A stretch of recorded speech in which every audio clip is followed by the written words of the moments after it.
Nataka kuchukua nafasi hii kuclarify mambo fulani ile rais alisema jana akiuza BBI huko Mathare, na ni jambo la huzuni na linaendelea kufikiriwa na Wanakenya, kwa sababu kuna mambo rais alisema na ni huzuni sana kwa watu wa Kenya, kwa sababu the president forever is going with the issue of BBI, he's just going and he's just abusing people and inciting Kenyans.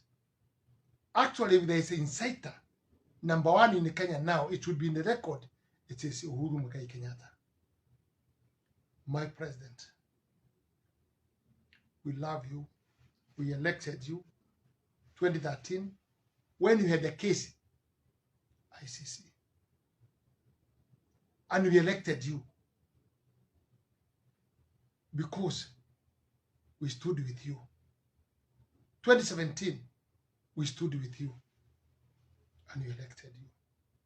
I beg you, the direction you are going is not the right direction. Although many people say it's when we respond on you or telling you what we think, they take us like people who are enemies of you. We are not. We cannot be enemies, and we elected you 2013. 2017, it was very bad because of your friend leader, and we did very well. And now, you have got people who are spoiling for you, and even now, you are leading on incitement. I beg you, sell the BBI, and it will not have any problem. But don't incite the Kenyans. The other time, you are in Nyeri, when you called people from Mount Kenya, you made a very strong statement because you said you are shocked with a statement which had been given by some leaders. I beg you, my president, if you can get a mirror and look at yourself when you are releasing your statement, when you are talking forever you are, it is full total of incitement and hatred and tribalism. And I'm talking of the words you have been saying. And that's why you are seeing the people who are in social media, they are really responding on you. And they are responding on you on what you have been saying. They show what you have been saying. When you are with the deputy president, they tell you what you have been saying the last month, the last week. They come up to where you are talking. And all over the country now, you are biased. We urge you, please let Kenya live with peace. The statement you made yesterday, you cannot leave this government kwa wakora, kwa wezi, kwa kuunganisha watu ambayo wanatenganisha watu. It is total opposite. We know you are directing this one to the deputy president.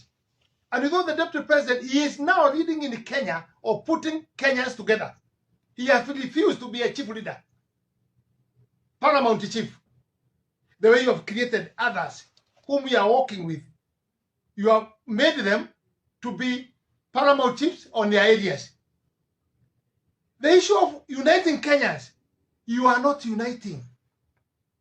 You are destroying the peace of this country. You are going on the line of tribalism. And I'll tell you that because you are my friend and I have to tell you the truth. We have come a long way with you. And as a friend, if I don't tell you the truth, I'll be answerable one day. And these are the truth I'm telling you.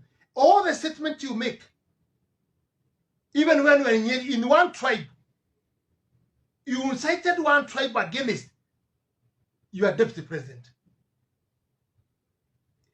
Kenyans, they see and they know social media is very strong than even the media now. Very strong. And people are socializing. I urge you to urge your people to see the response which was done by the people yesterday. You'll be shocked. We like you to make a statement where people will support you. Your Excellency, you are taking us in the wrong direction. And I want to remind you, your own father did not leave that seat for anybody. He did not even leave for Moi. Moi looked his own way to get the seat. When Moi was there, he appointed you that he is going to live for you. I want to remind you, you did not get it. Until when you went to the people, because that is the procedure and the culture of human being. When Moi showed you the finger, you did not get it. And don't forget, we were with you in Kano, and Kano broke because of what Moi was trying to do. When Kibaki came, Kibaki did not live for anybody. He did not even show you the finger, but you looked for the seat yourself, personally, until you got that seat. There were so many questions that were being asked. Kenyatta, as your father was a president, was a Kikuyu. Kibaki was a Kikuyu. And people are saying they cannot get another president from Kibaki to a Kikuyu. People decided they are not looking for the tribal chiefs. They are looking for the president. And they elected you as a president. Now you have come again on a tribal line. When you go in the funeral, you have joined other people who goes to the funeral and talk different things. You start talking, the two tribal cannot be there. Kikuyu, Kalenjin having the seat. It's not about you or about what you are thinking. This is about the decision of Kenyans. Trump, when he was buying, I'm going internationally now, so you may see you are messing in the Kenya and you are messing internationally. The biggest country in the world, it's the USA, and all the power they have. Trump had said you're not going to leave the power, but he left the power because of the constitution which is there, because of the will of the people of America. He left it, and the people of America gave the person they wanted to lead them. Doesn't matter the age, doesn't matter what, but they gave. And the country now of America, it is quiet. It is moving. They have agreed democracy. They are doing so well. You actually say the movement you are making, and we try, although I'm not in the capacity of advising you, but as your brother, let me try. Any statement you are making when you come out, it is messing you, it's messing your family, it's messing the country. When you are saying you cannot leave this country to the thieves, who are the thieves? You know them. Because when you say they are thieves, then you know them. You have been asked questions in the social media. So many. The people who saw the money, just the other day, you just said for the hospital, you just said 21 days. That was very serious. You said that. The money of the COVID, the donation, which you are given by all the world, of billions of the money. You said within 21 days. Why can't you stand with your word? 21 days. We are referring you as our president. 21 days, these people are not in the book up to now. The favorism of the cases and incitement and the tribalism and familism, this thing is going to finish this country. Because those people have not been arrested. Just the other day you said, and I'm talking of the words which you said, and I hope people will capture what I'm saying and refer the statement which you have made. You said when you are in Kakamega in the funeral, you are in charge. Watu wasikuone kama chui, kama mbuzi amenyeshewa, wewe ni simba na wewe yuko in charge ya this country, which is true. You are in charge. But the other day again you said 2 billion is being stolen every day. And a statement you had made when you are in Yeli, that all the government issue has been done now in the State House. Any policies, any direction, it's done in the State House. That's what you said. Does it mean you are saying even the money which has been stolen, 2 billion every day, is it being stolen in the State House? Because that is a question where Kenyans are asking. Because it's not been operated from any other institutions. It's just been used. The laws and what is being made in the State House. I'll ask you this question. Is this money being stolen in the State House? And if it's been stolen in the State House, and you are in charge, and we agree with that, what action have you done? Which action have you taken? Who is this stealing 2 billion every day? 2 billion every day, it could have helped our children.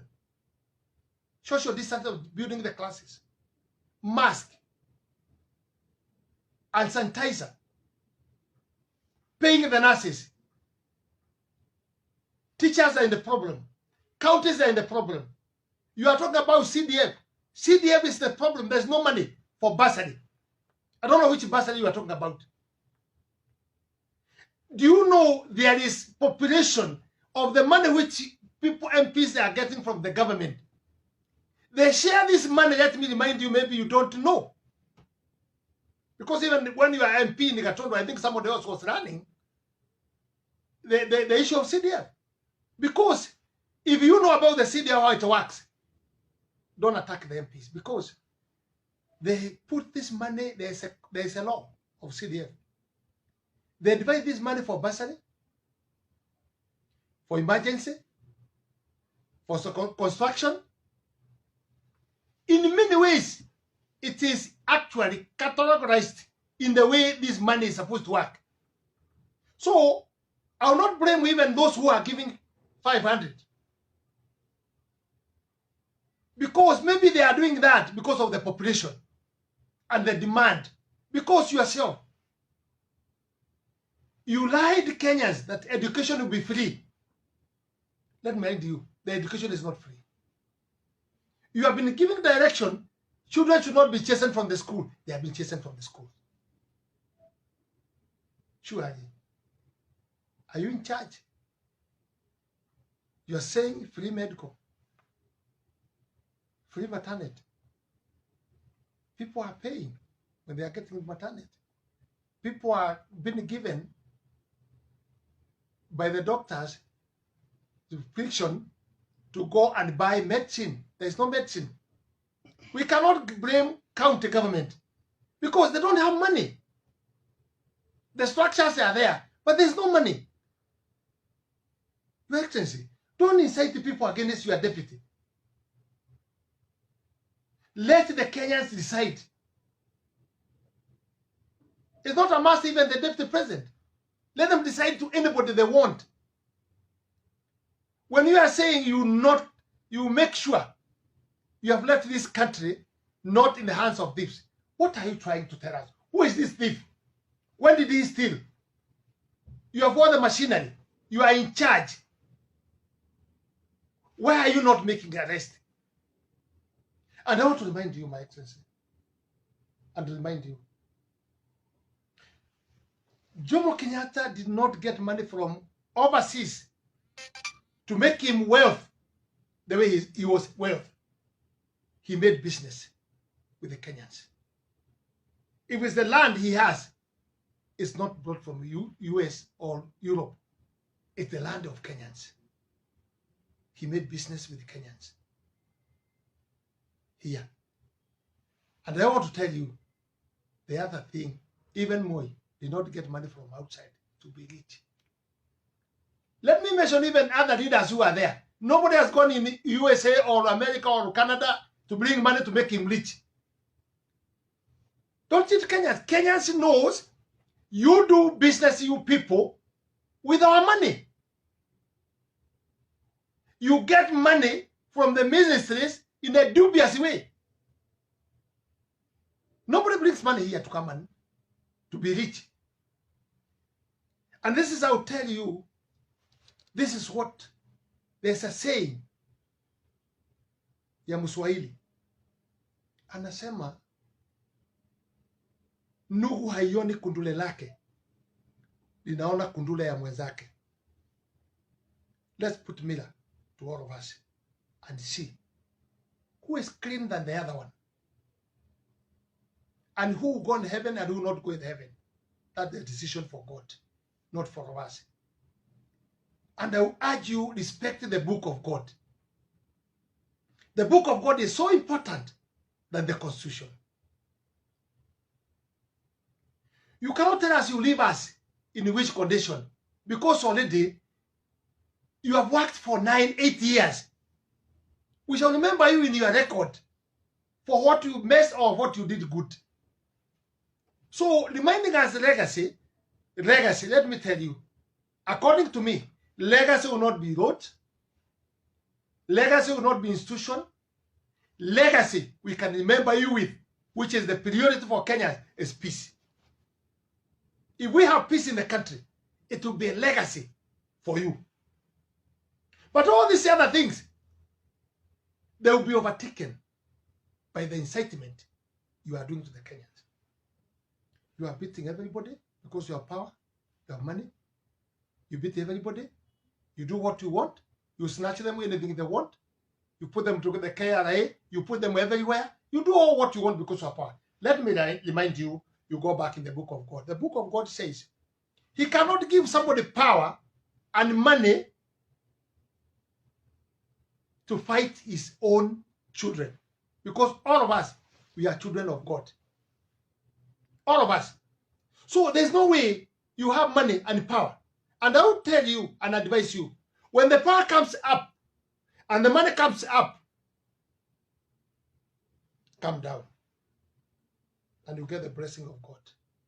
But when you have those two things, and I want to remind you, your late father did not abuse Moi. Even when they wanted to change the constitution, so he may not have power. They disturbed Moi badly. But it did not stop Moi to get into power. And your father did not abuse Moi. Moi himself, when he got there, he did not abuse any of his deputy or his vice. It's only one day he said he wronged not appointing Saitoti. And when he reached in Lemuru, when he stopped in Lemuru, he heard with his ears, he saw with his eyes the need of Kenyans, pressuring him, you must appoint your deputy. He did not say, people did not say even Saitoti. They said even if it's not Saitoti, appoint. We cannot say like that. The constitution doesn't allow that. He announced Saitoti on the road. And come the Kibaki. Kibaki did not abuse Kalonzo even one day. Even the problem we had with the leader, because they have been the problem. Leader disturbed Kibaki. He brought chaos in this country. Very bad chaos. People died from his father coming up. Hata wakati ya kubadilisha kupindua serikali, people died. Wakati ya election, people died. 208, people died. 207, people died. And Kibaki did not abuse him. Even when he abused Kibaki, he was not consulted because of the toilet, because of Mukeka, because of everything. Kibaki kept it quiet. And he worked so well, and he finished his term with a peace. I want to request you, you are just going to finish your term, and you are telling people you will not be there. That's not true. When you are Nyeri, you said, hii mbusi inachinjwa hii ya 2022 utakuwa hapo.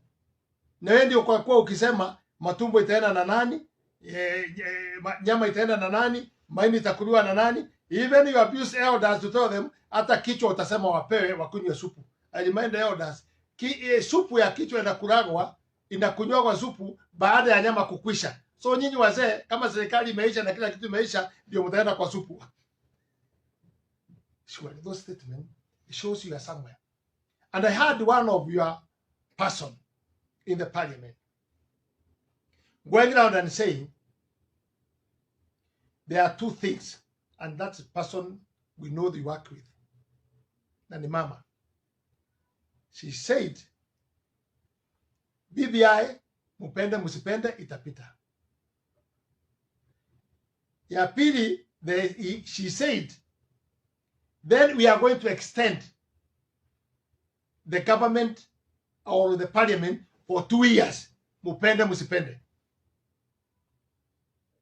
That's what that lady was telling everybody, members of parliament, when we are taking tea. And because we know she is very close to you, maybe if that is the stand, that will be okay. But why don't we go slowly? Because the way we are going, you are going to create problem in this country. And I want to tell you, the statement you are releasing, utafanya watu wapigane. And I'm sure you, utafanya watu wapigane. Kwa sababu, anybody, kama ni deputy president, ana bibi yake, ana watoto, ana familia, ana mama yake, the way you are for your mother. Baba yake ameenda kama vile Kenyatta alienda. Baba ya Ruto ameenda, lakini yako na mama yake. And the children and the wife, they are listening. In top of that, kuna pahali ametoka. Yeye mwenyewe, kama yeye hata wewe, kuna pahali umetoka. We have supporters. Mambo ya deputy, mambo yako, mambo ya leader, mambo ya yule wengine, they are deputies. Hakuna pahali hakuna deputy. Hakuna pahali hakuna support. Mtu na watu yake. So when you do that, know you are messing na unapiganisha. Watu wanazukunga wewe. Kama Mudavadi. Nasikia hata mkienda huko kwa makumbusho ya late ya Moi. The statement he was making and he saying he can be the president of this country. Hii watu wakusiki piga, piga, piga. No in other language. Hao ni watu wale wanangoja kupewa. You are better. Ulipoanguka ulijitafutia. Mudavadi anangoja kuachiwa. Kalonzo anangoja kuachiwa. Leila wamesema wanangoja kuachiwa. Sasa naona kuona wanaanza kukumbuka hakuna kitu ya kuachiwa. I'm seeing them leaving you now, going to look for how they can be able to survive. The problem with the constitution, many things are good. We have no problem. But the problem, it has been hidden. Nobody knows what is inside. Kama hiyo mnasema extension 2 years na nini, maybe it's in the constitution. Nobody knows. Ile wakati mlikuwa State House, ndio mwene mkarochi bombers. Ile ilikuwa State House. The same day when the bombers, it was different constitution. And nobody, even Reira, even DP, nobody had a copy. Then after that, how do you know what is inside? You may succeed with your group and do all what you want. But let me tell you, it will not keep Kenyans in peace. Because it will be very bad as a president to incite and to con people. It will be very bad. Your statement is a statement when you give, it unites the country, but not destroying the country. But for now, there's a problem. You have seen now, MCAs, they are up and down. They have been given that 2 million grant. Why were they not been given before? They have been asking for all these things. And the law says very clearly, we cannot cheat them. Or I can say, maybe you are not cheating them or you are cheating them. Because if they read their standing orders, if they read their laws, even internationally, when you pass any grant, it cannot be for them. It's for the next election. The people who benefit. Not for now. But now, I also urge the MCAs something very simple. What you could have asked the president to help you, because he is willing to give anything for now, you could ask the law which was passed 2016. There's no any MCA who will stand without having a degree. Out of the 3,800, how many MCAs have degree in Kenya? There might maybe be 100 or 200. Where about the others? Where will they go? They will perish. And the leadership is not about even the degree. The leadership is the wisdom. The people who are doing all the things they have done good, they have done it with wisdom and not stealing. MCA, they do a very good job on the ground. They are the people in the ground. But they don't know where they are going. Umewekea Kanyama pale juu, wanatafuna ugali wakiangaliza Kanyama, lakini wajui ni mtego. They are all going home. Mheshimiwa, we heard about Mheshimiwa Raila Odinga kula kwake Bondo akisema you guys they've talked with the Uhuru and then they have had 5 more constituencies in Nyanza. Could there be possibility that this BBI is something else, something which is cooked, something which is not understood? That's what I have just told you. You see the problem which is there. It is something hidden. And there are some things being done inside, between Uhuru and Raila Odinga, inside. And Raila have seen the opportunity of doing what he wants to benefit himself with some of the people. And that's why they are cheating Kalonzo, you see Kutabati, all of them, they have been cheated, and even they don't know what is the constitution. But because they have been told you have given possession, Kalonzo was given some possession, now he have a car, his car can be fueled, he can have some allowance, the city was given, I don't know, for peace, I don't know for what. I'm asking, Kalonzo, don't go very far to make peace. Make peace in Kenya. I saw yesterday in the funeral there, you attacked Mudama, it was almost a fight. I saw in the funeral, Munya, in Thika. Why are you not seeing you people and your eyes, your excellency? People living in the funeral. Because they are annoyed. Because they know the system, which is supposed to be there. But you want to intimidate your deputy president. Who is Munya? Somebody who failed to be a governor. That is the one going to read your speech when your deputy is there. It is really annoying.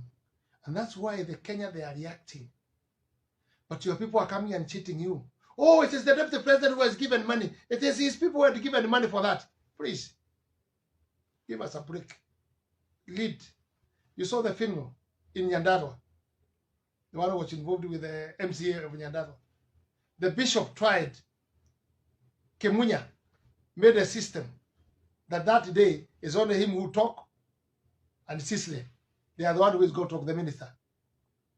People told the bishop, we are going to take this box with our person, we go and bury where we want, we don't need you. If you are not going to give other people to talk, we are not going to listen to that in his service. And he gave in. And when the people of Tangatanga started talking, because you called them that name, we accepted the name you gave them, they were told by public, talk everything which you know can help us. And Gachagua and others talked the truth. You have put this country in the mood of politics. You have put this country in the mood of tribalism. You have put this country to divide people. When you are inciting people saying that the student from university, I don't know when they come, or the deputy president is saying we shall be giving them Uhuru. Why are you doing propaganda? A president, you cannot do propaganda. Because nobody have said that. That is just an example of showing people. And it is helping you. Because you, there's no job. We are trying to show them you can come from Uhuru to somewhere. That's what we are saying. But now when you incite people, and the same people youth who have degree, masters, wako barabara wakifieka. Wanatumia nini? Kifieki. Wanatumia nini? Panga. Wanatumia nini? Urubaro. What about if somebody come and say, a panga is very important? Kwa sababu umepea watu wamemaliza degree na masters, wanafieka. Would that have a problem with you? If people says, tunatumia kijiko, and we want to call ourselves kijiko, because inatumia kutoa mchanga, would that be a problem to you? Please, don't use propaganda. And I want to tell you, the most inciter and propaganda number one, and he has masters in propaganda and confusion, is Raila Odinga. We are saying that because there's a record. Checking the record from his father, from Moi, from Kibaki, up to you.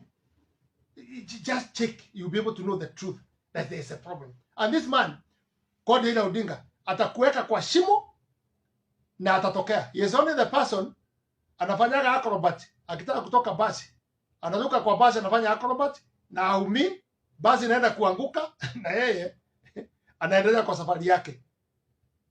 He is inciter number one. Don't incite people. Finally, Your Excellency, I want to let you know, if it is you, if it's not you, then there's a problem with your people. They are organizing to start killing people who are blinders, being one of them, Dede Nyoro, Achagua, Alice, and Anna, and Sudi. They have been put on that line. Please, Your Excellency, we are ready to die, but in heaven, you'll be asked that blood. Why are you having intention on your people, making people to start killing people? And we are agreeing, we are accepting it because the things you are doing, you have reached somewhere, you can even release people to be killed. Let me tell you, a human being, nobody else has power to remove his life, according to the Bible. Different opinion, you not make people to be killed. We have the Constitution. We have Bill of Rights. Just to talk. How many things were told Kibaki by the Prime Minister? He kept it quiet and he left it to God. Na akasema hiyo ni mbweha inaikaika. Haitafanya mimi nipoteshe direction yangu ya investment. And Kibaki baada ya kelele ya Raila yote na incitement ili alifanya yote na kugawa serikali, Kibaki was left in the record even now for this economy. Now we are in problem. Our economy is completely down. The economy can be made by the people, not by individual. And that's why we are saying, the Deputy President, what he is saying, let's empower the people from the grassroots. Hurubaro, Mukokoteni, Mama Mboga, watu ya matatu, watu ya saloon. That's where the economy will come up. What's wrong when he's saying that? He's your deputy. Hii chuki na hii mambo lifanya mkosani na deputy. If you are sure you are the president leading this country, you need to tell us exactly what happened between you and the deputy. Mara unamuita mwizi. Ni nini aliiba? We are in the record, I Kenyans know. Even you, the things you have done. Na leo you get it right. Na mambo mengine mengi. All these things. We know what happened. And we know who is a thief or who is not a thief. And the Kenyans don't need to be told who is a thief and who is not a thief. They are there to know. They know themselves up to now. Who stole what? Who did what? Who did not do what? Kenyans know. And I want to appreciate the MCA for Baringo. That is the right stand. Have democracy. Don't be intimidated by anybody. Stand with the truth. You are elected. Say what you think. Who has told you? He failed in this party. He failed what? Bibi yake akanyaganywa na security yake. Security akarudi akakufa, hatujui alikufa na njia gani. Those are the people brought now to tell us what to do. He had his party, he had what? When Tuju said with a statement that DP should not go in that office and even member of the parliament, what is the problem if we are looking somewhere else to go? What is the problem? Where do you want us to stay? We are not ready to go in heaven. Where do you want us to stay? We are in this earth. We have been told not to go in that office. We are using our money funding that office. Tuju, deputy president, deputy party leader, anamwambia don't attempt to come in this office. Even a member of parliament, don't attempt. And I want to ask you, if in Karen, when we went for our PG, because we have been denied PG, when we went to our PG there, the members who attended by that time, there were 139. And while we were preparing an apology, we were all 162. And it's not only one party, different parties. Why are you fighting with these people? Wakufungua mdomo, vita yako ni MPs. Baka kwangu nakuja kwa mlango. Mtu kidogo kanaitwa Ngunjiri, kadogo kanaitwa Ngunjiri, unaenda kukatukana baka kwa mlango kwake. Deal with the big issues. Don't deal with the small issues kama mtu kama Ngunjiri.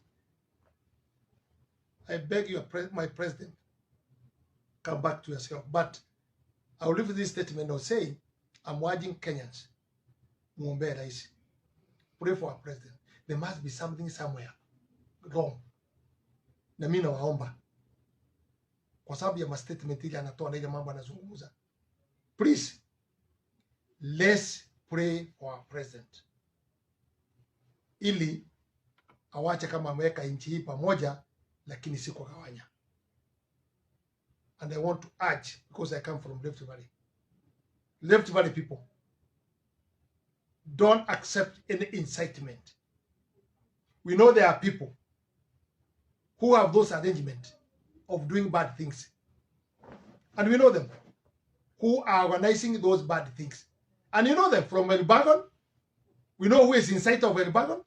We know who is inciting people even in Moro, as now we know. We know even the plan they are having, even to make sure that they can kill from one side to the other side, so that Kalenjin and Kikuyu can fight in the Rift Valley. We are not going to fight. Hata mkituua, we shall still stay united. And that plan you have for Rift Valley, with your group, we know what you are doing. We are not going to accept. We know some people in Moro, we know some people in Elbagon, we know some people in Njoro, who have been funded, and whom will give the platform to abuse the deputy president. And I want to say, when I'm finishing, you know, we could not know before ni nani huyu, ni nani hawa wanatukana DP kwa njia hiyo mbaya. Hii watu wanatoa hiyo nguvu na pesa ya kutukana na kutoka wapi, na kina Kamanda, kanini, all those groups, kina Meko, Gojili ya Nyeri na nini, kina Sabina Chege, watu ambao they have no value. We were asking, hii watu wanatoa wapi hii nguvu? But God opened for me, na Mungu akaniambia, ukiona mzee Kope kwa mesa, amewekelewa na mtu. Kwa sababu mzee Kope hakuna wakati amepanda kwa mesa. So hao mzee Kope tumeweza kujua, when you are in Nyeri, ule mtu wa kuwekelewa wazee Kope kwa mesa, tuliweza kumtambua, and we are going to pray for them. God bless you. Lastly, the Kenyans are asking, Moses Kuria is MP for President Uhuru Kenyatta in Katundu, and is very close ally to the deputy president. Is it a pressure coming from the ground to Moses Kuria to support the deputy president, or Moses Kuria alone that message?